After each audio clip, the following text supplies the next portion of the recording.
Today we have a grim anniversary. 3 years ago today the war started in Ukraine, and I guess so we can all recall where we were at this exact moment when we heard about this. It is no question who is the aggressor and who is the victim here. Russia started bombing Ukraine on the 24th of February 2022 and is continuing to do so. Nobody in Europe wants the war to continue, and nobody in Europe wants the war less than Ukrainians. They want peace on their territory, and this is very clear. And that's why we have to be really strong against the aggressor and achieve peace through strength. EU is standing behind Ukraine. We have promised to do so and are doing so. So today we adopted important decisions. We adopted the 16th package of sanctions that includes several items, and we continue to work on the 17th package.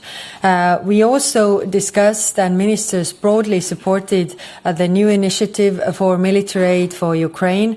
And of course the details and especially the numbers will be decided and discussed on the extraordinary European summit on the 6th of March. We have to put Ukraine in a position of strength so that Ukraine is able to say no to a bad deal. Then, second point, we discussed Congo. So situation is very grave, and it's on the brink of a regional conflict. Territorial integrity is non-negotiable in Congo as well as in Ukraine. The UN Charter also applies everywhere. We support the Rwanda-Nairobi peace process clearly to achieve the results by diplomatic means, but we are also taking several steps. So first, EU defense consultations with Rwanda have been suspended.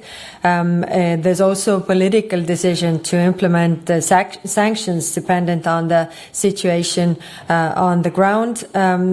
We have urged Rwanda to withdraw its troops, and the memorandum of understanding regarding critical raw materials will be under a review. Then briefly we discussed the situation in Georgia,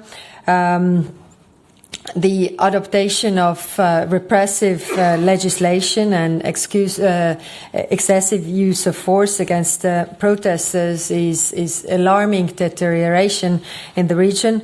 All these protesters must be freed immediately. And it is clear that the steps Georgia is taking are not going to the direction of Europe. We expect certain values, certain steps to be taken by the candidate countries like Georgia is, and it's clearly not, Georgia is definitely not taking the right steps.